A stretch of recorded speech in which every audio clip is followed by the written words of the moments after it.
안녕하세요. 결혼 10년 차 강원도에 살고 있는 36살 여성입니다. 저는 조금 이르다면 이른 나이인 26살에 결혼을 했어요. 대학을 졸업하고 운 좋게 바로 취직이 되어서 만족스러운 사회생활을 하던 도중 남편을 만났습니다. 남편과는 10살의 나이 차이가 나는데요. 같은 부서에 근무하다 사랑이 삭튼 케이스예요.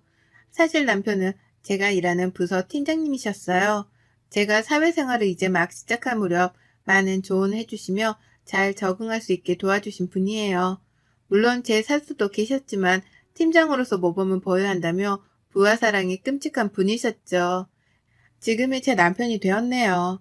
나이 차이가 많이 나고 홀어머니를 모시고 사는 남편을 저희 집에서 처음에 반대를 했습니다. 매일같이 부모님을 찾아와 아들처럼 말동무도 하고 저에게 대하는 진실된 모습을 보며 결혼 허락을 받았죠. 저는 할머니, 할아버지와 함께 자란 터라 주변에서 예의 바르다는 소리를 들으며 컸어요. 시댁에 인사를 갔을 때도 시어머니는 어른들한테 잘할 것 같다며 몸에 배어있는 게 보인다며 예뻐하셨어요. 옛날 방식을 고집하는 분은 아니었지만 요즘 사람들 같지 않게 싹싹한 모습이 보기 좋았다고 하셨습니다. 하지만 나중에 알고 보니 하나밖에 없는 아들이 저 아니면 안 된다고 결혼하겠다고 박박 우기는 바람에 착한 시어머니 코스프레를 하던 거였죠. 이때 미리 알았으면 결혼에 대해서 다시 생각을 해봤을 겁니다. 아무튼 그렇게 저희는 2년 정도의 긴 연애를 끝으로 부부가 되었습니다. 저는 대학도 나름 알아주는 곳을 나와 대기업에 바로 취직하며 사회생활을 시작했는데 집안일도 어느 정도 할 줄 알고 이 정도 커리어면 어디 가서 빠지지 않는다고 자부할 수 있거든요. 제가 대기업을 다녀서가 아니라 솔직히 저 20살 되면서 부모님 지원을 일절 안 받고 제 스스로 노력해서 여기까지 온 겁니다. 그래서 생활력 강하다는 소리도 많이 듣고 멋있다는 소리까지 들으면서 살거든요. 저는 제가 부족하다고 느낀 게 없었는데 시어머니 눈에는 그게 아니었나 봅니다. 결혼을 준비하면서까지는 별 말씀이 없으셨는데 결혼 후 태도가 확 달라지신 거 있죠? 신혼여행을 다녀와서 첫 아침을 차리는데 편한 복장으로 주방에 들어서는데 누가 예의도 없이 그런 복장으로 주방에 들어오니? 한복 입어야지. 그런 기본적인 것도 몰라? 라며 저에게 지적을 하더라고요. 밥은 할 줄 아냐며 냉장고는 수시로 닦냐며 양말은 따로 빠냐며 사사건건 참견해. 처음에는 저도 좋은 게 좋은 거라고 살림 배운다 치고 네네 하며 시어머니 말씀을 무조건적으로 따랐어요. 제 나름대로 노력했다고는 하는데 돌아오는 말은 절 좌절시켰죠. 저도 사람인지라 점점 지쳐갔어요. 잘한다 잘한다 하면서 응원하고 치켜 세워줘도 잘할까 말까인데 끝도 없이 나무라기만 하니 저로서는 도리가 없더라고요. 그렇게 긍정적인 저도 조금씩 마음의 상처를 입고 있었죠. 제 나름대로 멘탈이 강하다고 생각했었는데 부모 유혹까지 들어가며 버티자니 인내심의 한계가 오더라고요. 우리 아들 아침밥은 제대로 해먹이는 거냐? 냉장고에 시리얼은 또 뭐고? 너네 이런 거 먹고 사니? 사람이 개도 아니고 이딴 걸 먹고 산단 말이야? 반찬을 해다 주면 뭐하니? 내 귀한 아들 굶겨 죽이려고 작정을 했구나? 네가 제정신이니? 식재료는 모두 유기농을 쓰고 있는 거야? 어머니, 저도 일하고 그이도 일하다 보니 솔직히 아침은 먹기 버거워요. 그래서 간단히 시리얼 먹거나 토스트 먹을 때도 있고요. 그이도 아침에 밥 먹으면 속이 부대낀다고 그래서 죄송해요, 어머니. 너 앞으로 주말마다 와서 나한테 음식 배워라. 밥을 안 먹기는 왜 안 먹어? 집에 있을 때만 해도 늘 삼시세끼 내가 잘 차려줬는데 네가 하는 음식이 맛이 없는 게 아니냐? 우리 아들 입맛은 내가 잘하니 나한테 음식을 배우도록 해라. 도대체 원 할 줄 아는 게 있어야지. 어머니, 그러는 어머니가 먼저 알려주시면 되잖아요. 뭘 하기도 전에 이랬니 저랬니 혼내기만 하시면 제가 뭔 줄 알고 따라 배우고 어머니가 했던 거 그대로 해요? 그래, 너 말 한번 잘했다. 좀 전에도 말했지만 내 말대로 나한테 음식 배워. 그렇게 저는 주말에 시댁에 끌려가다시피 해서 살림을 배웠습니다.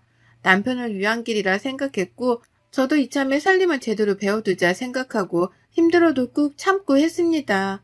김장이며 명절 음식이며 다 나에게 이득되는 거라 생각하고 멍청하게 그 시간들을 버텼어요. 어느 날 시어머니가 저를 부르시더니 면전에 대고 아이 이야기를 하시더라고요. 너네는 결혼한 지가 언젠데 아직도 아이 소식이 없니?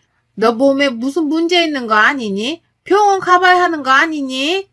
우리 집한테를 끊어놓으려고 작정을 했구나. 어머니, 제가 상진 씨랑 노력해볼게요. 저희가 일을 하다 보니. 그놈의 일? 여자가 일을 해봤자 얼마나 한다고 그깟 일에 목을 맨다니. 너희 집도 여유가 좀 있던데 굳이 그 일을 해야 하니? 여자는 집에서 살림잘하고 남편 내조에 힘써도 할 일 다 하는 거다. 시아버지가 남편이 어려서 일찍 돌아가신 덕에 시어머니는 홀로 남편을 키우셨습니다. 안 해본 일이 없을 정도로 억척스러운 분이셨죠. 오갈 곳 없이 밑바닥부터 시작해 식당 일을 전전하다 가정부 생활까지 하며 남편을 키우셨다고 했어요. 그런 남편을 효도라도 하는 듯 좋은 대학에 가고 대기업에 떡하니 취직까지 하니 얼마나 자랑스럽겠어요. 평일 주말 할 것 없이 시댁을 오가며 시집살이를 하는데 몸은 몸대로 처지고 너무 힘들더라고요. 어느 날 아침에 일어나기가 버거워 병원에 갔는데 임신 사실을 알았습니다. 이상하게 피로감이 몰려왔고 먹은 게 없는데 속이 너무 미식거려 위험인가 싶었어요. 임신했다는 사실이 조금 갑작스럽긴 했지만 남편에게 알려줬어요. 여보, 나 임신했어. 우리한테 아이가 생겼대. 이제 7주 정도 됐대. 오늘 심장 소리 듣고 왔어. 정말? 정말 임신이야? 여보, 정말 고마워. 나 앞으로 멋진 아빠, 멋진 남편이 될게.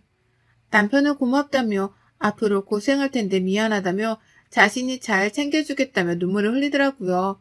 당연히 시어머님께도 말씀드렸습니다. 아이를 잘 키우는 일에만 전념하라며 여자의 도리를 강조하셨죠. 시어머니는 저보다 아이가 우선이라며 말씀을 하시더라고요. 그래도 예전처럼 시집살이를 시키지는 않았어요. 어머니, 제가 몸이 너무 힘들어서 그런데 반찬 좀 해주시면 안 돼요? 이상하게 어머님 음식 입에 당기는데 아이가 먹고 싶은지. 밖에서 사 먹는 음식은 잘 안 들어가더라고요. 귀한 손주가 먹어야 하니까 유기농으로 부탁드려요. 함부로 아무거나 먹을 수가 없어서요. 뭐? 지금 나더러 네 수발을 들으라는 거야? 아이 가진 게 그렇게 대수야? 네가 직접 해먹어. 너무하세요, 어머니. 제가 아무 음식이나 먹고 탈락이라도 하면 아이는 어떡해요? 뭐? 얘, 너 그런 끔찍한 소리 하지 말아라.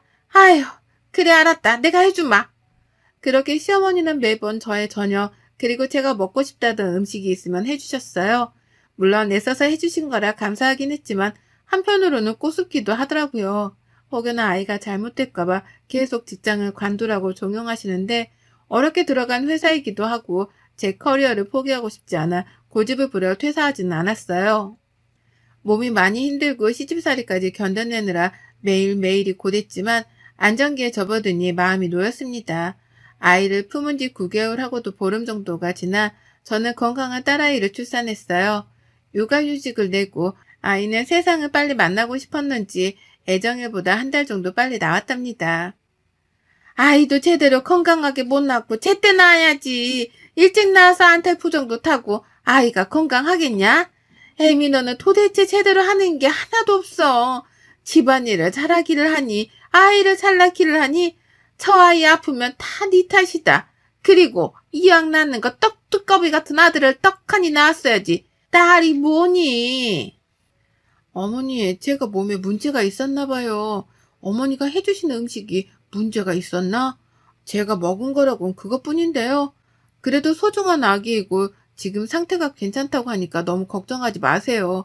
앞으로 건강하게 잘 키우면 되니까요. 아이를 낳고 거동이 불편해 침대에 누워있는 사람한테 하는 말 치고는 너무한다 싶을 정도였어요. 어머니가 아들도 못 낳냐며 비꼬길래 제 몸이 이상한 거 아니냐길래 맞받아 쳤습니다. 제대로 마음의 상처를 입고 정신이 피폐해지던 건 아마 그때부터였을 겁니다. 가뜩이나 육아로 잠도 제대로 못 자고 출산 후에 변화된 내 몸에 스트레스를 받고 있는데 직설적인 우리 시어머니는 살을 좀 빼야 하는 거 아니냐? 나 때는 출산하고 다음날 애 업고 와서 일했다. 모유 수유해라. 라며 온갖 간섭질을 다 하더라고요. 남편은 하필 부서도 바뀌는 바람에 출장을 자주 다니는 상황이었고 집에 같이 있던 날이 별로 없었죠. 자기야, 나 너무 힘들어. 어머니도 상대하기 벅차고 조금 일찍 들어오면 안 될까? 미안해 여보. 지금 맡고 있는 프로젝트가 큰 건이라 나도 여보 도와주면서 같이 육아하고 싶지만 지금 그럴 수가 없어. 나중에 아기랑 같이 먹고 살려면 빠듯한데. 그럼 자기도 바쁘고 나는 혼자 있고 우는 애한테 신경질이라도 내니? 내가 과부니? 내가 미안하다고 했잖아. 왜 이렇게 애문하게 구는 거야? 내가 노는 사람도 아니고 도대체 왜 그래? 당신 힘든 거 충분히 이해하고 나도 미안해 하고 있어. 근데 나한테 뭘 더 어쩌라는 거야? 나는 안 힘든 줄 알아? 나도 힘들다고. 기댈 곳이 없던 저는 우울감이 날로 커져갔고 급기야 남편을 붙잡고 매일 엉엉 울다시피 하며 지냈습니다. 시어머니요? 제가 힘들어도 절대 수고했다, 잘했다 한마디 없으셨어요. 아이가 조금이라도 감기 기운이 있을 때면 제 몸 관리를 지적하면서 집안 얘기를 꺼내질 않나. 조리원에서 퇴소 후 집에 갔는데 시어머니는 여전히 불시에 집에 와서는 밥을 차려라, 청소는 했냐, 이번에 동창회 모임이 있는데 다 같이 먹을 음식 좀 하라며 닥달을 하더라고요. 미친 척하고 배달 음식을 시켰어요.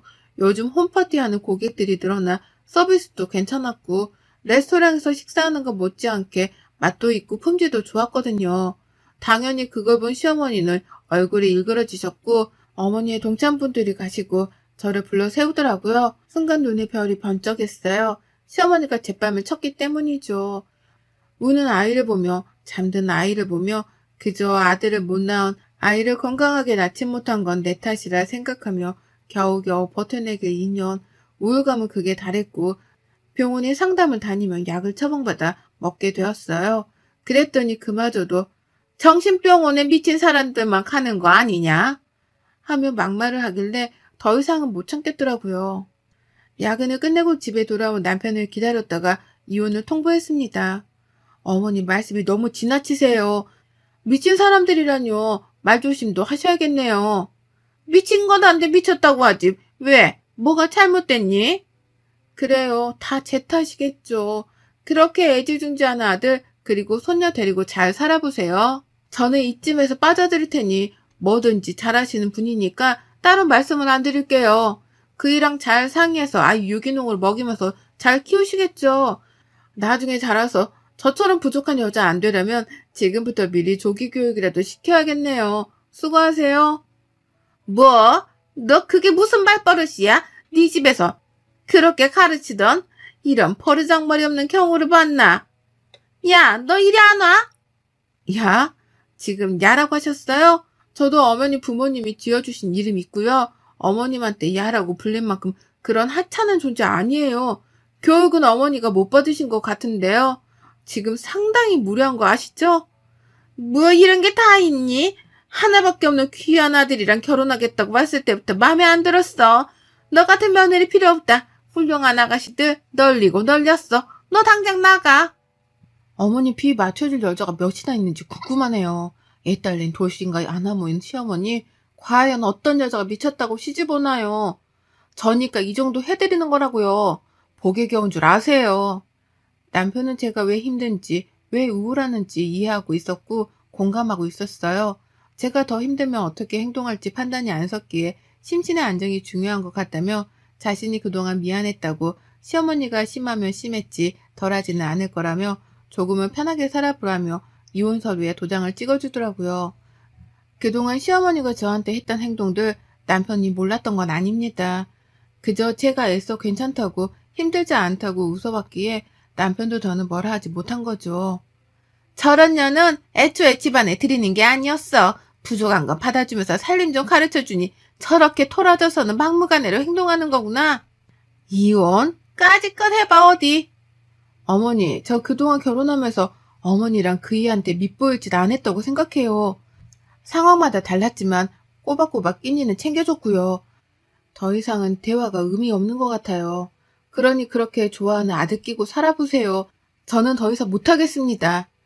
내 인연, 네가 우리 집안을 무시해도 유분수지? 네가 얼마나 잘 사는지 두고 보자. 이 못된 것 같으니라고. 저도 지쳤어요. 질렸다고요. 도와달라 할 때 도와주긴 하셨어요? 아이 한 번이라도 봐주신 적 있으셨냐고요. 그이 삼시세끼 밥 차려주라 해서 그렇게 했고요. 제 고집 피우면서 회사 다니고 욕먹을 때도 저 가만히 있었어요.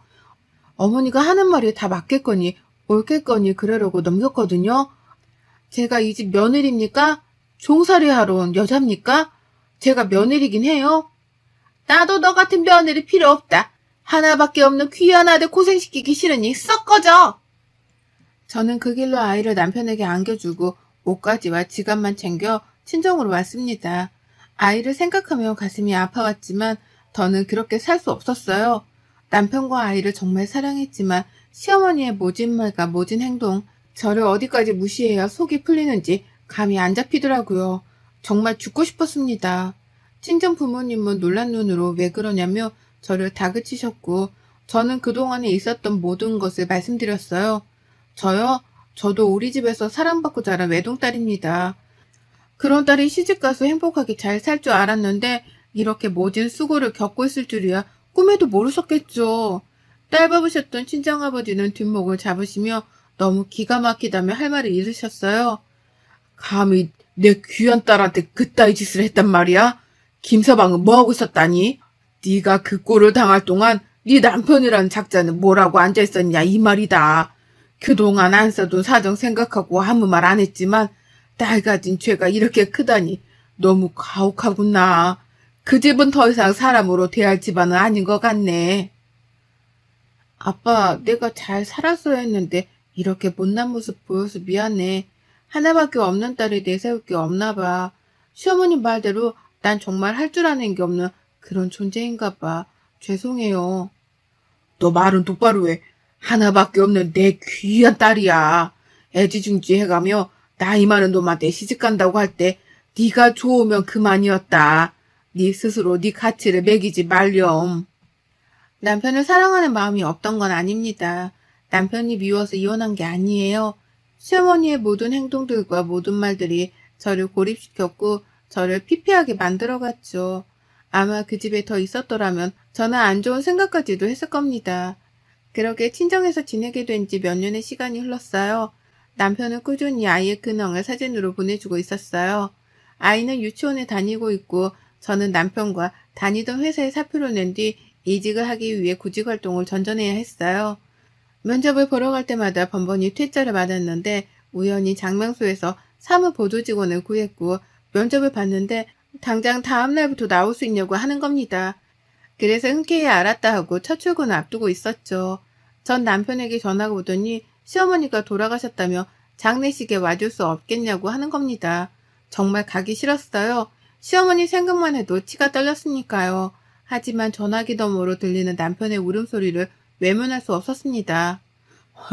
수민 엄마, 어머니 오늘 새벽에 돌아가셨어.